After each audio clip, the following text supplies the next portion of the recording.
CMRL മാസപ്പടി വിവാദത്തിൽ മുഖ്യമന്ത്രിയുടെ മകൾ വീണ തൈക്കണ്ടിയെ സീരിയസ് ഫ്രോഡ് ഇൻവെസ്റ്റിഗേഷൻ സംഘം ഉടൻ ചോദ്യം ചെയ്യില്ല. എക്സാലോജിക്കിന്റെ സാമ്പത്തിക ഇടപാടുകൾ മുഴുവൻ ശേഖരിച്ച ശേഷമാകും വീണയെ ചോദ്യം ചെയ്യുക. അതേസമയം എക്സാലോജിക്കുമായി സംശയകരമായ ഇടപാടുകൾ നടത്തിയ സ്ഥാപനങ്ങളുടെ മേധാവിമാരെ SFIO താമസിയാതെ ചോദ്യം ചെയ്യും. CMRL മാസപ്പടി വിവാദത്തിൽ അന്വേഷണം വേഗത്തിലാക്കാനാണ് SFIO നീക്കം. പക്ഷേ എക്സാലോജിക് ഉടമ മുഖ്യമന്ത്രിയുടെ മകൾ വീണ തൈക്കണ്ടിയെ ഉടൻ ചോദ്യം ചെയ്യില്ല. പകരം എക്സാലോജിക്കുമായി ഇടപാടുകൾ നടത്തിയ സ്ഥാപനങ്ങളിൽ നിന്നും പരമാവധി വിവരങ്ങൾ ശേഖരിക്കാനാണ് ശ്രമം. 12 സ്ഥാപനങ്ങളിൽ നിന്നും ഇതിനോടകം സാമ്പത്തിക ഇടപാടിന്റെ രേഖകൾ ഉൾപ്പെടെ SFIO ശേഖരിച്ചിട്ടുണ്ട്. ഇത് വിശദമായി പരിശോധിക്കും. സംശയകരമായ ഇടപെടലും ഇടപാടുകളും നടത്തിയ ചില സ്ഥാപന മേധാവിമാരെ ഉടൻ ചോദ്യം ചെയ്യും.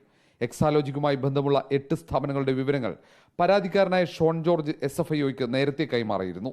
ഈ സ്ഥാപനങ്ങളിൽ നിന്നും രേഖകൾ ആവശ്യപ്പെട്ടിരുന്നു.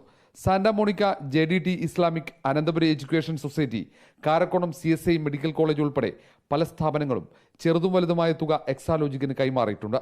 ഈ തുകയ്ക്ക് സേവനം ലഭിച്ചിട്ടുണ്ടോ എന്നാണ് SFIO പ്രധാനമായും പരിശോധിക്കുന്നത്. വിവാദ കരിമണൽ കമ്പനി എക്സാലോജിക്കിന് കൈമാറിയ തുക അഴിമതി പണമാണെന്ന് തെളിഞ്ഞാൽ അത് മുഖ്യമന്ത്രിക്കും കുരുക്കാകും.